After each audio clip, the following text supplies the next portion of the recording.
Hey Earthies, today we're going to review what you've learned so far in your online learning. We're going to correct some misconceptions that you guys have about temperature, pressure, and humidity, and give you a chance to practice to solidify your new understandings. Okay? All right, so let's get started. First of all, misconceptions that you guys had about air pressure, let's try those out. First of all, answer these two questions. What happens to temperature as you go up in the atmosphere? And what happens to pressure, air pressure, as you go up in the atmosphere? All right, so hopefully we've uncovered a misconception that you have, right? Misconceptions are pretty hard to fix because they make you feel a little uncomfortable, because I'm going to be telling you something that kind of conflicts with what you've thought for a really long time. Like, it's in your mind, it's in your body, it's like part of your soul, right? It's like this new thing just doesn't seem to mesh with what I'm telling you or what you've already learned about, right? And so it doesn't make any sense to you. We're going to get past that today by making sure that you have some examples, and hopefully that will help you out today. Okay, so first of all, temperature. Temperature gets colder as you go up in the atmosphere. Okay, so for example, mountains. At the top of mountains, that's why we have snow, right? We don't have snow at the bottom of the mountains because it's not as cold down there as it is up at the top. Okay,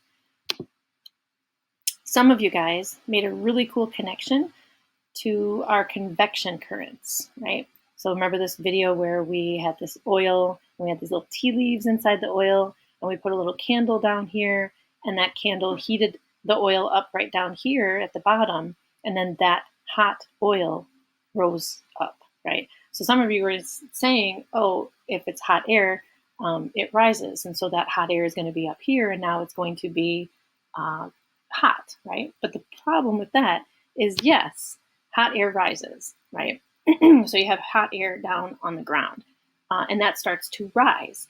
But as it goes up into the atmosphere, what happens is it gets cooler and cooler and cooler. And so that by the time it gets up to the top of the atmosphere, as it goes higher and higher, it's getting colder, cooler as it goes, okay? So yes, the air might be hotter here at the surface, like here in New York City, but as you go up, that warm air is going to get colder and colder and colder, okay? And the reason for that is because the Earth is actually pretty warm, right? So as you get farther and farther away from that warm Earth, you're going to get colder and colder and colder. So hopefully that makes sense. So some students think, hey, wait a minute, that doesn't make any sense to me because as we go up, aren't we getting closer to the sun as we go farther up into the air? Here's the weird thing, though. If you go to the top of Mount Everest, which is the tallest mountain on our planet, you really aren't any closer to the sun. The sun is crazy far away. The sun is about 93 million miles away. One time around the Earth is actually 25,000 miles. So you'd have to go around the Earth 4,000 times to get to 93 million miles away. Like, we are not that much closer to the sun. In fact, if you look at this diagram, here's the sun to scale, and the sun is enormous. Here's the Earth and the moon. That tiny little dot represents the Earth and the moon. It's so far away that we're just really not getting that much closer to the sun, okay? So hopefully that makes sense to you too. All right, let's check your understanding. Describe the relationship between altitude and temperature in the atmosphere. And remember, if you miss something, you can go back, you can click rewatch if you don't remember.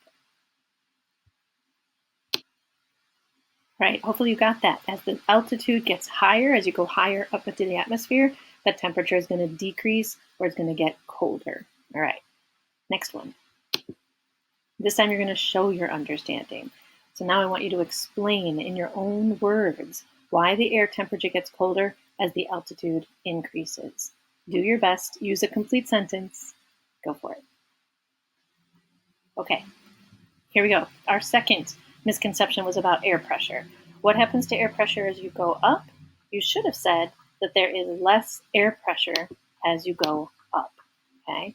So now this is the one that most students have memorized, but sometimes students get a little confused by this. The reason that there's less air pressure as you go up is because there's actually less air as you go up. There are fewer air molecules like oxygen and nitrogen, carbon dioxide, water vapor. There's just fewer of those air molecules as you go up into the atmosphere. And this is mainly because of gravity, right? Gravity pulls everything to the center of the Earth, to the core of the Earth. This happens for any planet, any moon, any star, any sun. And we are pulled to the Earth's core, right? That's why we're stuck to Earth. That's why we don't fly out into outer space, right? But also, air molecules are pulled to the core. So you can see here that there are more air molecules at the bottom, right down here, than there are all the way at the top of this mountain. So you've got this little guy down here, right? And if you have more air molecules down here at the bottom, they're going to be pressing on you, right? So it says, look at all these atoms pressing down at this guy, on this guy at the bottom of the mountain. All of those are pressing on you, meaning that you have more pressure, more air pressure. And as you go up on the top of the mountain, there aren't as many air molecules. And so you don't have as much air up there. You don't have as much air pressure pressing on you. Okay? Also, the more air that is near you, like down here at the bottom, the more you can actually take into your lungs and you can breathe better. So at sea level, which would be down farthest at the bottom here at sea level, kind of like here in New York City, we're really close to sea level, athletes really like to compete at sea level because there's a lot more air for them to breathe. But at the top of the mountain, so if athletes go to an area in the mountains to compete, it's a lot harder for them to breathe there because there's not as much air up there, lower air pressure. And because of that low air pressure, there's less air at the tops of those mountains. People have to wear oxygen tanks when they climb really, really tall mountains, like this guy here who's climbing Mount Everest. There's just not enough air up there for them to breathe, right? And if athletes compete at higher altitudes, they don't do well. They gasp for air, right? Or at the very least, they can't run as fast because their muscles aren't getting enough oxygen to be able to work really hard. And here's something else that's kind of cool. If you climb up to the top of a really, really tall mountain and you buy a bottle of water, right? You drink it all because you are really, really thirsty, and you seal up the empty bottle, right? You seal it all up, you put it in your bag, you're like, oh, I'm going to recycle this when I get home, right? When you get down to the bottom of the mountain, this is what your bottle looks like.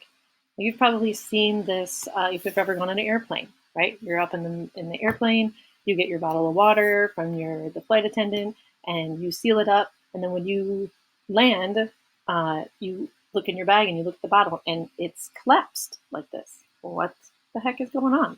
Why did this happen this way? Hopefully you got that right. That there's more air pressure at the bottom of the mountain, right? And that squeezes the bottle so that all the air that's in that bottle now gets kind of smushed together, right? Because you can really smush air together a lot. It's not that there was air leaking out of the bottle, you sealed it up, right?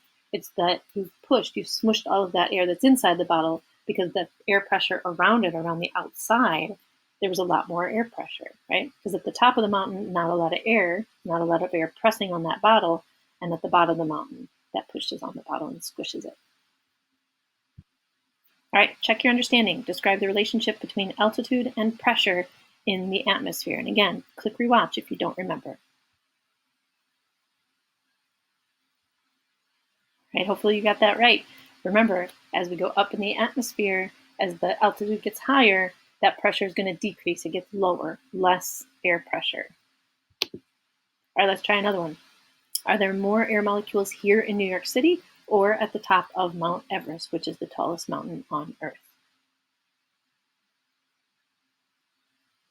All right, hopefully you got that one right too. There's more air pressure, more air molecules here in New York City compared to the top of the mountains, right? And that's because the air pressure is higher here in New York City. We have more air pressure, more air molecules.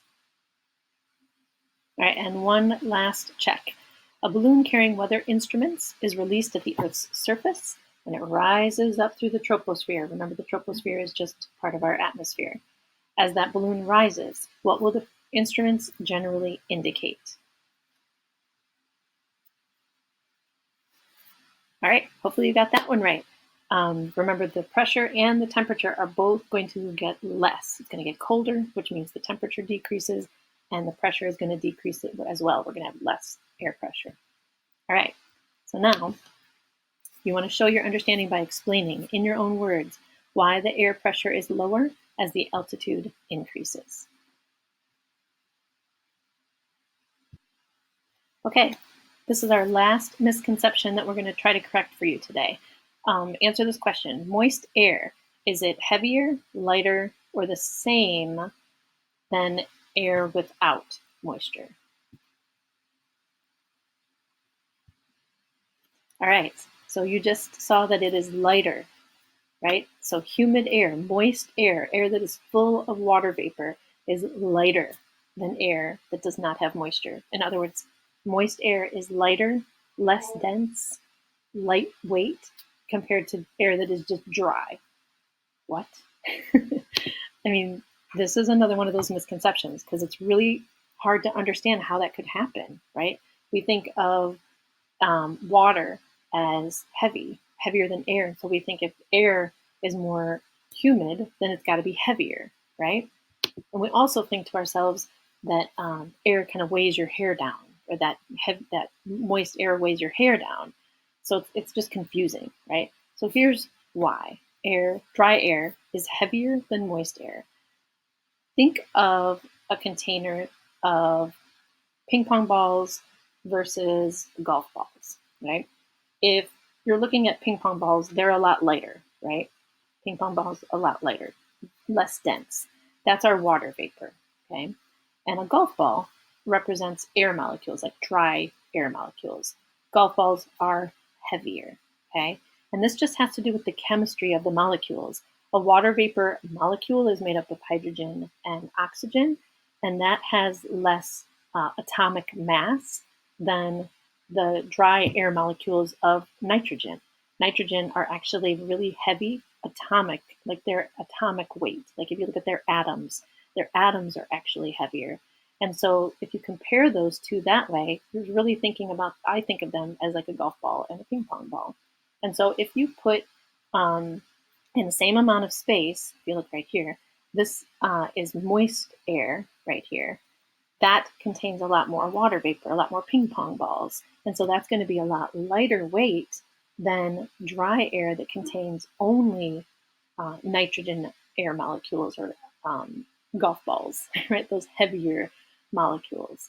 And so if you think about it that way, that might help you to kind of understand why moist air, even though we think of it as really heavy and it like weighs our hair down and it weighs us down and it feels really heavy, but it's actually not that heavy.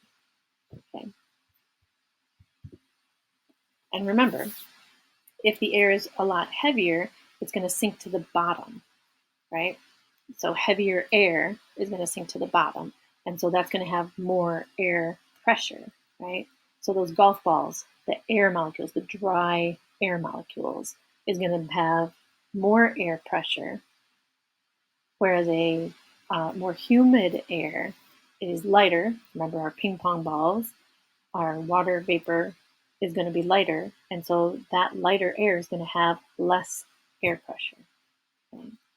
So these things are going to be really important when we start talking about our air masses and fronts and storms when we come back after spring break. So I just want to make sure that you feel more comfortable about this stuff as we're going through it.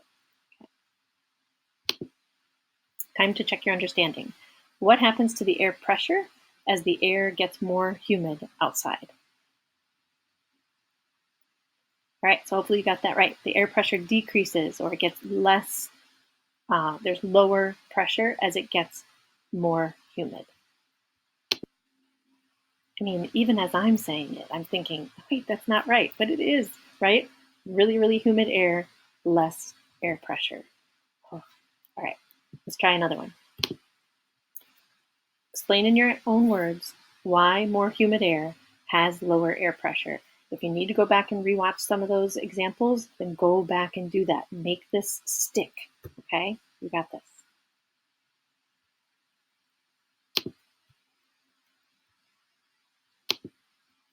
All right, that's it. I hope that that helped. Remember, there's going to be a few more videos that you need to watch to uh, kind of improve your understanding about what you've learned over the last 2 weeks. But that's it for this video. Nice work.